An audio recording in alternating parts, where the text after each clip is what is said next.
आज सकाळी महापौर आणि उपमहापौर यांनी अंबड लिंक रोडची पाहणी केल्यानंतर सातपूर विभागाचे सभापती समाधान देवरे यांनी लोकशास्त्राशी संवाद साधला।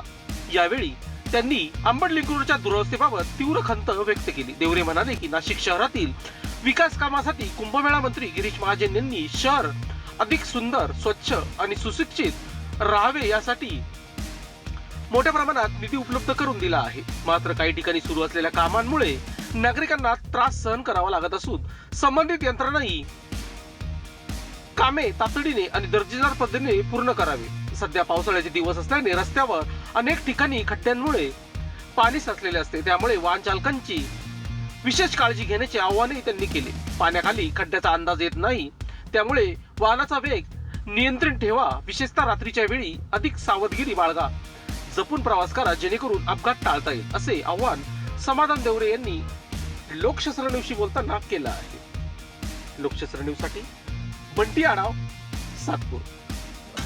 भाऊ, काय सांगाल, आज महापौर उपमहापौर यांचा अंबड लिंक रोडला दौरा झालेला आहे?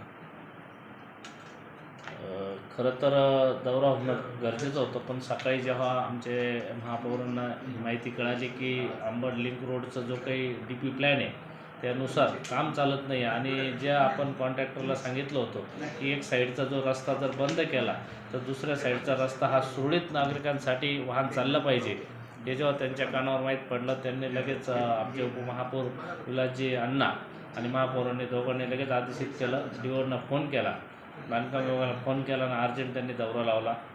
आम्ही जेव्हा दौऱ्यामध्ये गेलो तेव्हा पाहिलं तर अक्षरशः नागरिकांचे एवढे हाल चालू आहे तिथं की त्या रस्त्यावर कुठलंच वाहन चालू शकत नाही आणि ट्रॉफिकची एवढी गर्दी होती।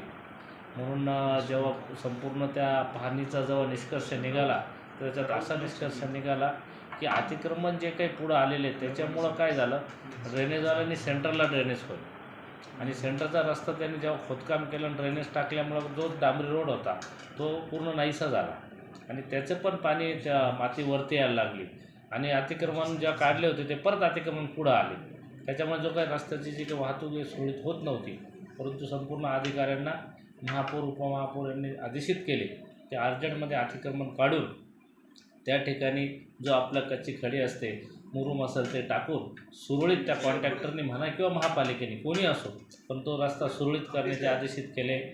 मी अपेक्षा करतो त्यांच्याकडनं, आपल्या अधिकाऱ्यांकडनं की लवकरात लवकर नागरिकांसाठी तो रस्ता सुरळीत होईल।